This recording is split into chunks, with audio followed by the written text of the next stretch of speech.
உலகத்தில் இருக்கும் அனைவருக்கும் இறைவன் புறத்திலிருந்து சாந்தியும் சமாதானம் உண்டாகட்டும். நவீன உலகத்தில் அரிய கண்டுபிடிப்பு சினிமா அப்படின்னு சொன்னால் அது மிகையாகாதுன்னு நினைக்கிறேன். நான் அப்படிப்பட்ட சினிமாவை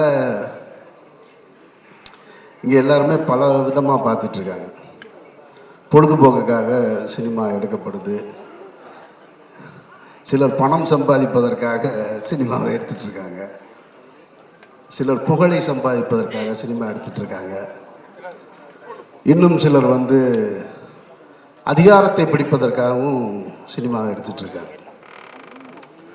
அதில் சினிமா என்பது தான் பேச நினைக்கிற அரசியல், தான் சார்ந்திருக்கிற அரசியல் அப்படின்ற எண்ணத்தோடு அணுகுகிற சில இயக்குநர்கள் இருக்காங்க. அது வெற்றிமாறன் இருக்கார், ரஞ்சித் இருக்கார், அந்த வரிசையில் மாரி செல்வராஜ் இருக்கார். நானெல்லாம் திரையில் அரசியல் பேசுகிற ஆள் கிடையாது, தரையில் மட்டும்தான் பேசுகிறது, அதனால் திரைக்கு போகிறதில்ல. அந்த வகையில்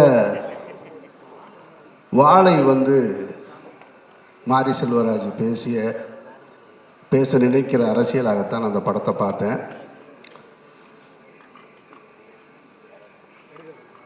வாழ்க்கையில் இந்த ஒரு ஆணுக்கு பெண் மேலே ஈர்ப்பு வர்றது சின்ன வயசுலேருந்து வரும்.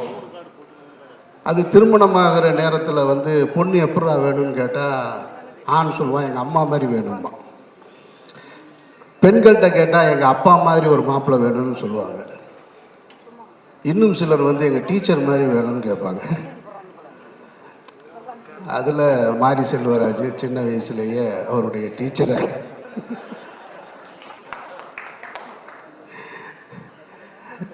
சரத் சார் பேசும்போது சொன்னார், நான் 8வது படிக்கும்போதே டீச்சரை லவ் பண்ணேன்னு. சரத் சார் இப்பவும் லவ் பண்ணுவார் டீச்சரை. தானு சார் பேசும்போது தன்னுடைய டீச்சர்கள் எல்லாம் சொன்னார். இதில் என்ன ஒரு விஷயம்னா,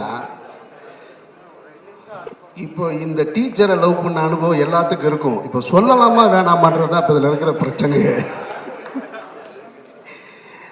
நானும் லவ் பண்ணியிருக்கேன். இப்போ என் கதையை மாறி எடுத்துட்டாருன்னு எப்படி போய் சொல்கிறது நான்? ஏன்னா எல்லாரும் லவ் பண்ணியிருக்கோம். இப்போ என் கதையை திருடி எடுத்துட்டாருன்னு சொல்ல முடியாது. இல்லை இதை பார்த்துட்டு இது என் கதைன்னு சொல்லி உரிமை கொண்டாடவும் முடியாது. ஒருத்தர் எடுத்துட்டாரு, சொல்லிட்டாரு, முதல்ல சொல்லியிருக்கணும், நம்ம சொல்லாமல் விட்டுட்டோம். நான் பேர் சொல்லலை, ஏன்னா அவங்க இப்போ என்னுடைய தாய் ஸ்தானத்தில் இருக்கிறாங்க. அந்த டீச்சர் நான் இப்போ பேர் சொல்ல முடியாது. நான் லவ் பண்ணியிருக்கேன். மாரி செல்வராஜ் அந்த படத்தில் அந்த பையன் பேர் என்ன, அந்த கதாபாத்திரம் சின்ன பையன் இருக்கான் இல்லையா, அதை எப்படி கர்ச்சிப்பெல்லாம் முகர்ந்து பார்த்தானோ அது மாதிரி நான் உங்களுக்கு பின்னாடி உட்காந்து அவங்க சேலை முந்தானையெல்லாம் பிடிச்சி பார்த்துருக்கேன். அதாவது இதை பார்த்துட்டு இன்னொரு டீச்சர் பார்த்துட்டாங்க. இதை இன்னொரு டீச்சர் பார்த்துட்டு, டீச்சர் என்ன வேலை செய்கிறான்னு தெரியுமா அப்படின்னு சொல்லிட்டு கூப்பிட்டு முட்டி போட சொல்லிட்டாங்க. சரி முட்டி போட்டு நின்று, முட்டி போட்டதுக்கப்புறமும் நான் முட்டி போட்டு நின்று அந்த டீச்சரை பார்த்துக்கிட்டே இருந்தேன். அவனுக்கு எவ்வளோ திமிரு பாருங்க. டீச்சர் முட்டி போட சொன்னதுக்கப்புறமா அவன் உங்களை தான் பார்க்குறான் அப்படின்னு திரும்ப சொன்னாங்க. அந்த நினைவுகள்லாம் இருக்குது, மதுரை ஸ்கூலில் இருக்குது.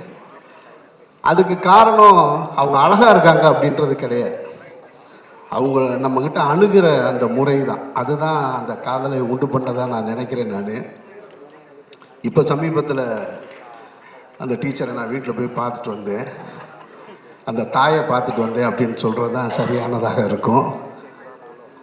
அந்த மாதிரி ஒரு வாழ்க்கையை மாரி செல்வராஜ் இந்த படத்தில் தன்னுடைய வாழ்க்கையை பதிவு பண்ணியிருக்காரு.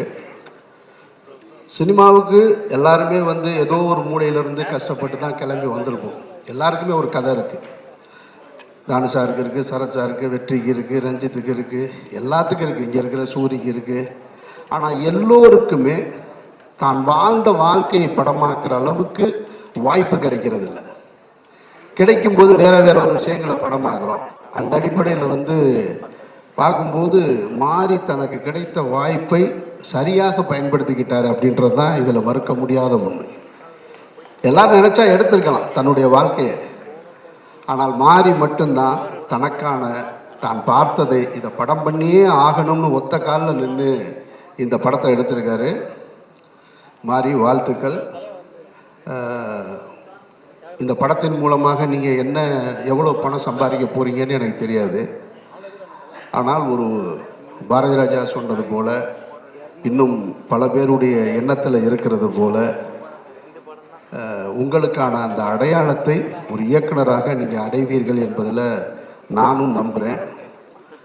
சசி பேசும்போது சொன்னார், மாறி தோக்கவே மாட்டான் அப்படின்னு சொல்லிட்டு.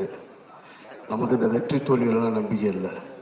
கலைஞனுக்கு என்றைக்குமே தோல்வி கிடையாது. சாகிற வரைக்கும் அவன் கலைஞன் தான். அவனுக்கு என்ன வெற்றி தோல்வி அதெல்லாம் ஒன்றுமே கிடையாது. சாகும்போதும் அவன் கலைஞன் தான்.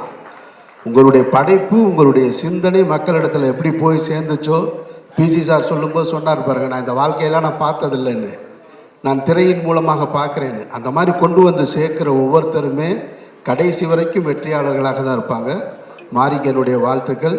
இந்த மேடையை இன்னொருத்தருக்கு வாழ்த்து சொல்கிறதுக்கு பயன்படுத்திக்கிறேன். ரஞ்சித்துக்கு. நான் தங்கலான் படம் பார்த்துட்டு இப்போ அவருக்கு நான் ஃபோன் பண்ணல. ஒரு மிகப்பெரிய உழைப்பு கொடுத்துருக்க ரஞ்சித்துக்கு என்னுடைய நெஞ்சார்ந்த வாழ்த்துக்கள். நான் நடிகர் விக்ரமோட ரொம்ப நெருக்கமான ஒரு ஆள், ஆனால் ரொம்ப தூரமாக இருக்கிற ஒரு ஆள், ரெண்டுமான ஆள். நான் காசி படம் பார்த்துட்டு அவருக்கு ஃபோன் பண்ணேன். அதுக்கப்புறம் இப்போ வரைக்கும் நான் ஃபோன் பண்ணவே இல்லை. இந்த படம் பார்த்துட்டு தங்கலான் பார்த்துட்டு நான் வீட்டுக்கு போய் ராத்திரியில் என்னோடய வாட்ஸ்அப்பில் ஒரு ஸ்டேட்டஸ் வச்சேன், தமிழ் சினிமாவுக்கு பெருமை சேர்த்த கலைஞன் அப்படின்னு. சினிமா அவரை கொண்டாடுதில்லை.